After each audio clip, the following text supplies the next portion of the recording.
Welcome everybody. Salut à tous et bienvenue de nouveau dans mon merveilleux studio d'enregistrement, ou plutôt devrais-je dire ma cuisine. Vous pouvez voir, j'ai changé le décor histoire de proposer un peu de variante. Mickey a déménagé, on a mis des photos. Trêve de plaisanterie, aujourd'hui on est là pour parler de quoi? De mes ensembles spinning. Je vous ai fait une vidéo sur les ensembles casting, c'était attendu depuis un moment. Je me suis dit allez hop, on fait les spinnings, comme ça ce sera traité, vous saurez exactement tout ce que j'ai. Il y aura une dernière vidéo qui sortira, je sais pas quand, qui vous présentera aussi les ensembles que j'ai pour les voyages. Et comme ça, vous saurez tout, hein. On aura fait le tour.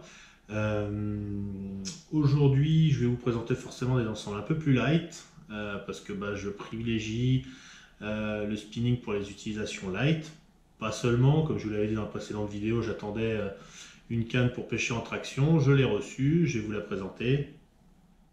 Mais c'est vrai que grosso modo, je pêche principalement spinning en light et casting en lourd. Après, c'est simplement parce que les spots et mon utilisation ne se prêtent pas à l'utilisation de bait finesse, de canne casting justement légère. Maintenant, c'est vrai que j'ai une vraie réflexion en ce moment sur le fait de rentrer une canne médium, ce qui est à ce jour un trou dans mon fagot. Et la vraie question, c'est est-ce que je pars sur une medium spinning ou une medium casting? J'avais déjà essayé d'avoir une medium casting il y a un paquet d'années. J'avais rentré à l'époque une canne américaine, une Kistler, et j'avais mis un Core 51 dessus. C'était un ensemble très sympa, mais finalement, je sais pas si. C'était pas performant, ça me convenait pas, ça répondait pas à mes attentes, donc j'ai revendu tout ça. Et je suis pas revenu sur des cannes médium depuis, et ça fait bien 6 ans, je pense. Donc voilà, une vraie réflexion va se faire autour de ça. Peut-être qu'au final, j'aurai une spinning et une casting en médium, on verra. Pour l'instant, en tout cas, c'est pas la priorité. Et je passe à la présentation matos. La première canne que je voulais vous présenter, forcément, la blague, c'est que je l'ai pas à la maison. Elle a été prise en otage à l'ouverture truite. En fait, je l'ai oubliée dans la voiture du collègue qui m'a emmené à la truite. Et donc, depuis, elle est chez lui. Et vu que c'est pas vraiment la saison de la pêche de la perchette, j'étais pas stressé et pressé de la récupérer. D'ailleurs, Bertrand, il va falloir qu'on se fasse une petite session pour que je récupère mon joujou. Donc, c'est une canne UL. C'est une canne de marque Ilex, série The Artist. C'est la 1982 UL, la S1982 UL. Donc c'est une canne qui fait 0,9, 5,3 grammes. Une canne très légère, ça doit peser dans les 100 grammes, à peu près 2 mètres. C'est une canne que j'utilise principalement pour la pêche des perches et surtout des perchettes au micro-jig, donc avec des plombées très très légères, des petits micro-jig Keitech que j'apprécie particulièrement, donc une plombée entre 1,6 et 3,5 grammes. Avec des petits leurres souples de 3 pouces type principalement Easy Shiner parce que j'adore ça. C'est une canne qui est top pour la pêche au micro-jig. Après, j'y vais aussi passer des micro leurres souples de 3 pouces, parfois 2 pouces en début de saison. Et vraiment avec des petites pêches fines comme ça, je vais pas avoir peur de balancer un woodloose pour aller chercher les chubs quand je les trouve au Léman ou que je vais à Nantua. C'est vrai que pour l'instant, on n'a pas encore trop vu pêcher le chevenne, mais c'est une pêche que j'aime beaucoup. Et c'est vrai que cette canne-là est hyper précise, hyper légère. Et c'est un vrai plaisir de pêcher avec. Dessus, je mets généralement, parce que j'ai plusieurs moulinets spinning, mais ils ne sont pas vraiment mariés aux cannes. Donc généralement, je mets un Vanquish. Donc un Shimano Vanquish en taille 2000, j'en ai deux, c'est les modèles HG, donc c'est-à-dire avec une récupération rapide, parce que c'est des moulinets que je vais aussi beaucoup utiliser pour pêcher en rivière la truite, même si vous ne m'avez pas beaucoup vu la pêcher, mais quand je vais pêcher la truite, c'est forcément ces moulins-là que je vais sortir. Et c'est hyper léger, hyper fiable, une fluidité terrible. C'est pas donné, mais c'est vraiment des moulinets que j'adore. Donc le Vanquish de mémoire, ça doit coûter 490 € prix public. Après, moi j'ai eu la chance de les avoir en Allemagne, un peu moins cher. Et pour la canne Ilex, de mémoire, elle devait coûter dans les 500 euros, peut-être un peu moins. Euh, pour la petite anecdote, en fait, j'avais acheté une Major Craft Arrival, qui est en fait une gamme pour le marché japonais. Et j'avais l'opportunité à l'époque de me faire ramener une canne du Japon par un japonais. Donc j'avais profité de cette occasion et j'avais fait ramener cette canne qui était une tuerie. C'était une canne qui était dans les 400 euros au Japon et qui était vraiment une merveille. Et puis bah, pour les 30 ans de Sylvain, on est allé pêcher la truite avec un pote. Et forcément, en désescaladant la cascade, j'ai fait le grand saut et le dernier anneau n'était plus là. Donc la canne, bah voilà, est restée là. Et puis le lendemain, pour me consoler, bah, je suis allé sur internet me trouver une nouvelle UL. Je suis tombé sur cette The Artist. Il y avait une petite promo chez Ardent Pêche. J'en ai profité, je l'ai acheté direct et je regrette pas. J'en ai même fait acheter une à Sylvain qui a adoré l'utiliser quand on a fait un street fishing à Genève. Il avait pu utiliser bah, justement l'ensemble Vanquish et The Artist. Du coup, il a sauté sur l'occasion. Maintenant, il a une The Artist, sauf que bah, il pêche jamais la perchette ou les truites. Enfin, il pêche jamais léger, donc en fait, elle est chez lui, elle ne lui sert à rien. J'essaie de le convaincre de ne pas la revendre, mais voilà, vraiment un bijou. Ensuite, deuxième canne à pêche que je vais beaucoup utiliser, c'est ma Tenryu SP68L. Donc, qui est une canne light. On passe dans la catégorie juste au-dessus. Donc celle-là, de mémoire, elle lance 3,5 10 grammes. Je vérifie de visu rapidement. Exactement 3,5 10 grammes. Donc 2,03 m. Une action sensiblement différente de la Ilex parce que celle-là, en fait, a une très belle souplesse en pointe, ce qui est quand même pour moi la marque de fabrique des Tenryu. Et c'est vrai que celle-là, je trouve qu'elle est vraiment, vraiment top pour l'utilisation de petits poissons nageurs, voire même de petits crankbait type diving chubby ou type diving chubby, parce que moi, c'est principalement ce que j'utilise au Léman. Et je trouve que c'est vraiment une super canne pour ça. Alors, ouais, ça coûte très cher, hein, c'est 600 ou 700 euros. Mais pour le coup, je trouve qu'il y a vraiment, vraiment une action qui est top. Ça m'empêche pas de passer quelques leurres souples de temps en temps dessus. Euh, bah, je trouve qu'elle a une belle polyvalence, qu'elle a une super réserve de puissance. Par exemple, un gros chevenne, vous prenez un chop de 60 ou 65, vous le séchez hyper rapidement. Alors qu'avec la Ilex, il faut quand même déjà bien le travailler. Donc c'est vrai que c'est vraiment une super canne. Elle est bien légère aussi. Après, dessus, bah, c'est là où justement le choix de moulinet va pouvoir changer en fonction des conditions. Donc, soit je vais lui mettre un Vanquish aussi si j'ai besoin de récupération rapide. Par exemple, si je vais pas travailler avec un petit jerkbait, bah, justement, je vais avoir besoin de récupérer beaucoup de bannières. Donc là, je vais pas mal utiliser le Vanquish. Sinon, j'hésite pas aussi à lui mettre mon Louvias. Donc, c'est un 25-06. Bon, là, j'ai pas monté la manivelle, mais vous voyez l'esprit. Donc c'est un 2500 avec une récupération là qui est plus lente. On a un ratio qui est plus lent, une récupération autour des 70. Quand de mémoire, on doit être autour des 85, voire un peu plus sur le Vanquish. Donc là, le Louvias, pour le coup, je le trouve super, hyper fluide. Bon, on est quand même sur des moulinets assez haut de gamme. Celui-là, c'est un modèle JDM. C'est un ratio justement qui n'était pas importé en France. Et je crois qu'il faut compter un peu plus de 300 euros, 330, 340 euros pour un moulinet comme celui-là. Et bah, j'aime bien ces séries-là en fait. C'était juste avant que Daiwa commence à faire des light and tough, donc forcément c'est un peu plus lourd. Par contre, c'est vrai que c'est une horloge quoi. Enfin, franchement, il bouge pas. J'adore ce moulinet. Je pourrais pas vous dire pourquoi, parce que c'est pas le moulinet le plus haut de gamme ni le plus beau. Mais je sais pas, j'ai un super feeling avec ce Louvias et c'est franchement en milieu de gamme un super choix, je trouve. Donc voilà, en fait c'est le premier moulinet spinning Daiwa que j'ai rentré parce que je voulais vraiment essayer les spinnings de eau douce et j'ai vraiment pas été déçu à tel point qu'ensuite j'ai acheté un petit Caldia LT. Donc ça je l'ai acheté vraiment quand il est sorti au Japon, donc juste avant son arrivée en Europe.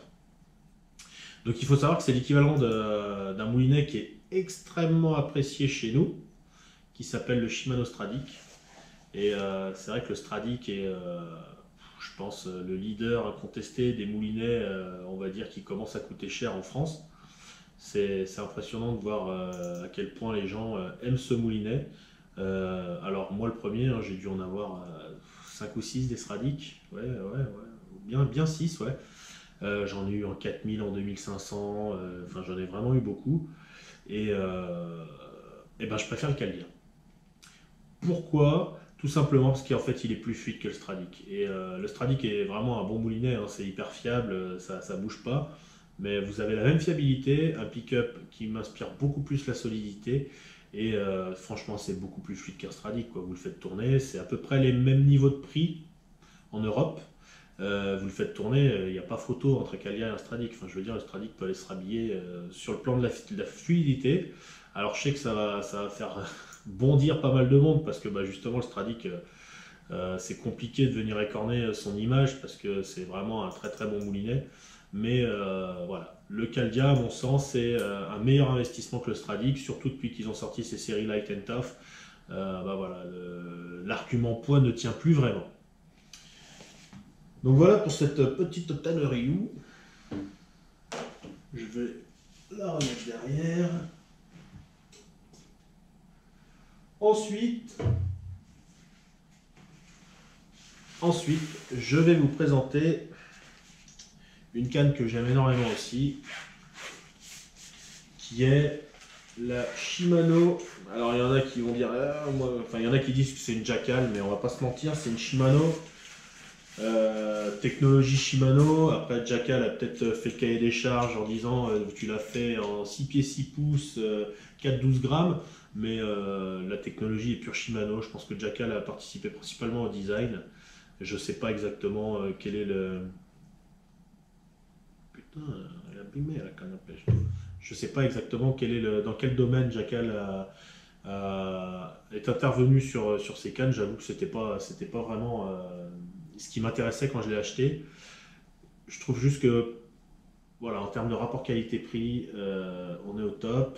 On a des actions super modernes, ce qui manquait un peu chez Shimano depuis un moment. Et donc là, c'est une Shimano Poison Adrena 266 ml. Donc c'est une canne monobrin, comme la Tenryu. Donc elle lance un peu plus. Elle, c'est une plage de 4 à 12 grammes. Une action très fast, donc là vraiment typé leurre souple, jig un peu plus gros, ça n'aura pas peur de passer un petit top water. Effectivement, si vous êtes à 15 grammes, elle va pas vriller quand vous allez les lancer. Donc je trouve que ouais, c'est vraiment un super rapport qualité-prix. Le blanc qui est vraiment bien fait, c'est hyper résonnant, c'est bien fini. Après, c'est pas non plus ouf, hein, mais c'est quand même bien fini. On a une vraie rampe d'anneau, une action qui est vraiment, vraiment, vraiment top. C'est une canne qui est bien équilibrée, qui est super légère. J'adore pêcher avec. Bah, d'ailleurs, cette canne-là, je l'ai achetée principalement pour quoi? Principalement pour pêcher le bass. Donc, vraiment une belle polyvalence pour cette canne.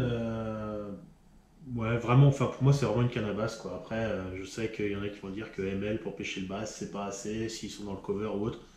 Tout à fait. J'ai des castings, elles sont là. Si je vais pêcher le bass dans des sections plus encombrées, je sors du casting. Mais par contre, c'est vrai que si j'ai des petites pêches finesses du bass à faire, et moi c'est vrai que j'aime bien ça, bah la Poison Adrena, elle est là. Et j'hésite pas. Après, le moulinet que je vais lui mettre le plus souvent, c'est un Daiwa sur une Shimano, quoi de plus logique. C'est le Louvias, c'est vraiment le moulinet que j'affectionne le plus sur cette canne. Je trouve que l'équilibre est vraiment bon. Ratio polyvalent, ni trop rapide ni trop lent, et je trouve que bah, ça va juste parfaitement.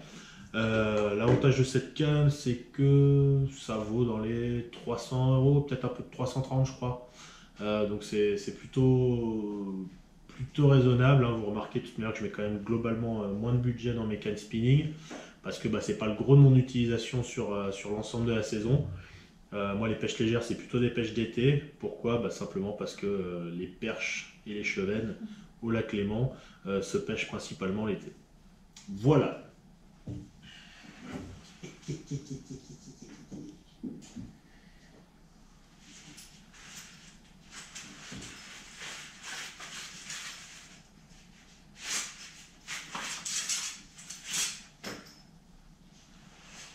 Ensuite, je vous présente un vétéran ou une vétéran. ça fait longtemps que j'ai cette canne. Alors pourquoi ça fait longtemps que j'ai cette canne? Simplement parce que à un moment j'ai essayé de la vendre pour m'acheter autre chose. Et Eros, qui est une marque américaine ayant un gros déficit d'image en France, simplement j'ai pas réussi à lui trouver un nouveau foyer. Et puis finalement je lui ai trouvé une application vraiment top dans mon Fago. Je vais vous expliquer après ce que c'est. Donc pour vous dire, cette canne, c'est une canne de la série Nanofusion qui à l'époque était au top du top de la technologie dans le sens où en fait le blanc utilise des nanofibres de carbone. Donc en gros, il faut imaginer que c'est des enfin des nanofibres qui sont utilisées avec une résine spéciale, ce qui fait que en fait, en dirigeant les fibres, si j'ai bien compris, ils arrivent à obtenir une résonance et une action bien spécifique. Donc c'est une canne qui est extra fast, donc vraiment hyper rapide. Et c'est pour ça que je l'aime. 7 pieds 2 pouces, donc une belle longueur, hein, on doit être sur les 2,20 m à peu près sur 7 pieds 2 pouces. Et elle est annoncée pour prendre 10 grammes. Bon, on va pas se mentir. Elle en prend 15 les doigts dans le nez. Petite particularité, c'est ce talon qui à l'époque était justement une vraie innovation. Aujourd'hui, vous avez vu la Poison Adrena qui a un peu le même genre de talon. On retrouve aussi un peu ce genre de talon sur les légendes extrêmes chez Sainte-Croix. Bon, alors je suis d'accord, les autres ont supprimé le petit talon en mousse, mais eux en fait expliquent que la forme conique du carbone, en tout cas à l'époque ils expliquaient ça, ça faisait un amplificateur de vibration et donc une canne qui était encore plus résonante, encore plus sensible. Autre petite chose sympa, il y a un talon, bon là je vais pas y arriver forcément, mais il y a voilà, il y a une partie dévissable dans le talon qui permet en fait de modifier l'équilibrage de la canne en fonction du moulinet utilisé. Donc, je vous montre ça.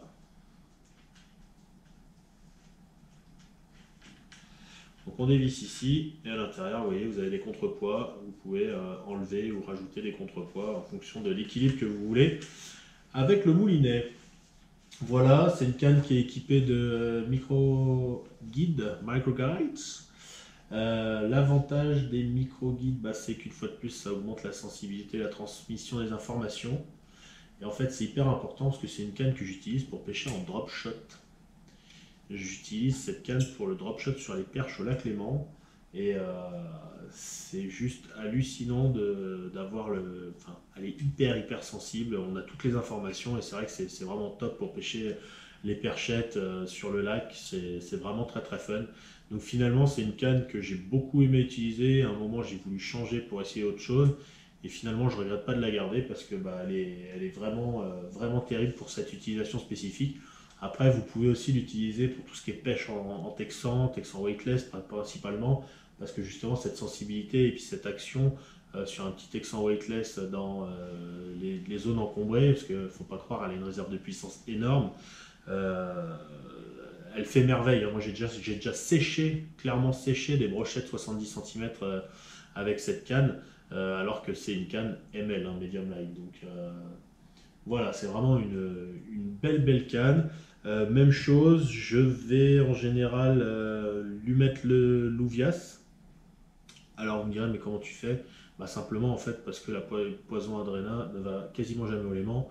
Et donc quand j'emmène quand je pars au Léman, j'emmène généralement celle-là, mon UL et une L. Et dans ce cas-là, je vais avoir le choix entre mes 3 2000 et mon 2500. Et celle-là, clairement, elle va prendre le 2500 parce qu'elle est vraiment faite pour.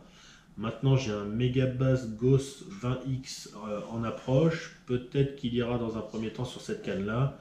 L'idée, ça serait de le mettre sur une Spinning M. Là, j'ai pu faire une affaire intéressante, donc j'en ai profité pour rentrer ce moulinet et l'essayer. Parce que les moulinets Megabass, c'est mythique. Et justement, je voulais voir un peu quelle amélioration il y avait vis-à-vis d'un Daiwa qui va être l'équivalent de série et le Megabass, la version tuning, quoi.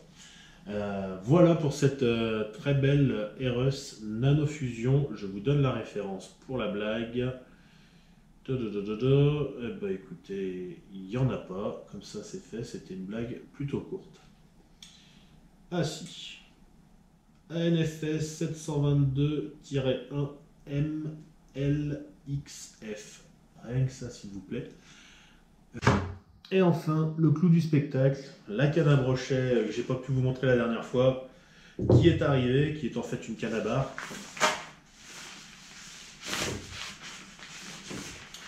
C'est donc... On va la sortir, c'est trop beau. C'est donc une canne de chez Ilex que j'avais vue au salon. J'avais discuté de cette canne avec Nico Vindrek et que j'avais rencontré sur Annecy. Et puis du coup, bah là au salon, il était là. Donc vu que je cherchais une canne pour la traction, il m'avait vraiment recommandé ce modèle. À l'époque, honnêtement, quand j'ai vu le tarif, j'ai dit non. Juste pour pêcher en traction, c'était pas possible. Et puis bah, en fait, l'offre sur le marché est quand même hyper réduite. Donc du coup, là j'ai profité des French Days sur pêcheur.com pour la rentrée. Euh, on va voir. Ce qui est pas mal, c'est que quand je vois le poids de la canne, je me dis que ça a intérêt à être costaud, hein, parce que la Shimano à côté c'était un poids plume. Je sais pas combien pèse celle-là, mais clairement, à mon avis, elle doit pas être loin de peser le double de la Shimano. Euh, Là, comme ça en statique, parce que comme vous pouvez voir, hein, j'ai beaucoup pêché avec. Alors, comme je le disais la dernière fois, le truc qui est vraiment décevant, c'est l'absence d'une vraie rampe d'anneau. Parce que là, bah, c'est clairement de l'anneau bas de gamme. Enfin, d'accord, c'est des céramiques SICK, mais je veux dire, c'est des châssis de base. Et bah, à ce prix-là, moi je suis désolé, c'est minimum titanium SICK. Allez, je me mets à rêver, je dirais même que je voudrais du Torzite, quoi. Hein, parce que c'est une canne qui est vendue 520 euros, je crois, prix public. Bon bah voilà quoi, 520 euros, enfin je veux dire, ils ont beau avoir mis les derniers blancs avec le dernier carbone, ça reste du carbone et de la résine quoi, hein, on va pas se mentir. Après, sur les finitions, c'est pas ouf, hein, je vais pas vous mentir. Je trouve même ça un peu léger par endroits, les ligatures sont pas géniales, mais par contre au niveau de l'action, ça a l'air de vraiment correspondre à ce que je voulais. Et je pense que celle-là a quand même une beaucoup plus grosse réserve de puissance que la Shimano et que le Blanc va beaucoup mieux travailler. Alors c'est une 1 plus 1,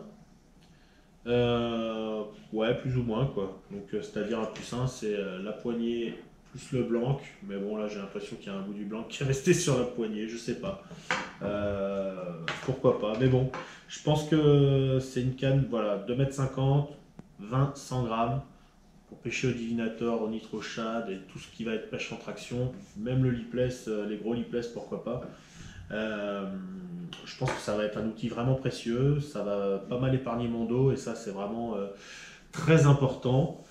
Donc finalement, bah, c'est pas l'achat qui me faisait le plus rêver, mais je pense que c'était le bon choix et c'est le plus important. Je vais pouvoir lancer loin, je vais pouvoir tirer fort et je pense que je vais aussi pouvoir sécher des gros sujets assez facilement avec cette canne qui, je l'espère, me conviendra. Après, je vous avoue que déjà, il y avait un frein à l'achat, c'était la couleur, mais bon, hein, j'ai bien été une Rio rouge, alors pourquoi pas une Ilex jaune. Qu'est-ce que j'ai mis dessus? Bah oui, parce qu'il a fallu mettre un moulinet là-dessus. Donc je suis parti sur une taille 4000 parce que bah, il n'y avait pas besoin de plus gros et puis plus petit c'était compliqué. Et un indice chez vous, c'est un Shimano. J'ai pas fait très original.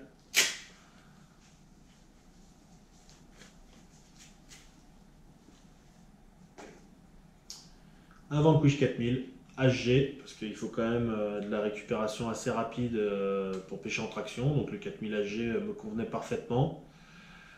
Sur lequel j'ai monté la Varivas habituelle. Donc le Vanquish, hein, une fois de plus, un peu moins de 500 euros. Cette Varivas, elle est vraiment top, donc je ne vais pas changer. Là, j'ai monté la PE3, donc on est en 48 livres. Je pense que c'est ce qu'il faut pour pêcher en traction. Je voulais pas mettre plus gros pour justement avoir une belle descente, une belle vitesse de descente du leurre lors des relâches. Et donc PE3, je pense que c'est vraiment ce qui va bien convenir à la canne qui est donnée d'ailleurs. Bon, c'est toujours des données qui sont en mono, mais voilà, 40 livres. Donc je ne suis pas beaucoup au-dessus en tresse. De toute manière, j'ai pas besoin de beaucoup plus, hein, une fois de plus. Pas d'obstacle au léman, donc pas de raison de pêcher au câble. C'est vrai que je ne vous ai pas parlé des tresses que j'avais sur les autres moulinets. C'est des choses qui changent assez régulièrement parce que bah, c'est des tresses de diamètre assez fin. Et finalement, bah, je les use beaucoup plus vite. Là, on retrouve la Gozen que je vous ai présentée qui est sur mon moulinet pour la pêche au crank. Donc Gozen X8. Là, on est un peu plus costaud que la précédente. On doit être autour des 20 livres. Là, on est sur une Power Pro parce que bah, des fois, c'est bien aussi d'avoir du 4 brins. Et donc, j'ai du 8 brins sur l'autre qui est une Varivas Super Truth Advance. Ou non, c'est une double cross PE. Enfin, regardez la présentation du Matos Street, vous saurez. Là, c'est une Power Pro 4 brins, ça va très bien. Là aussi, c'est une Power Pro 4 brins. Et voilà, hein.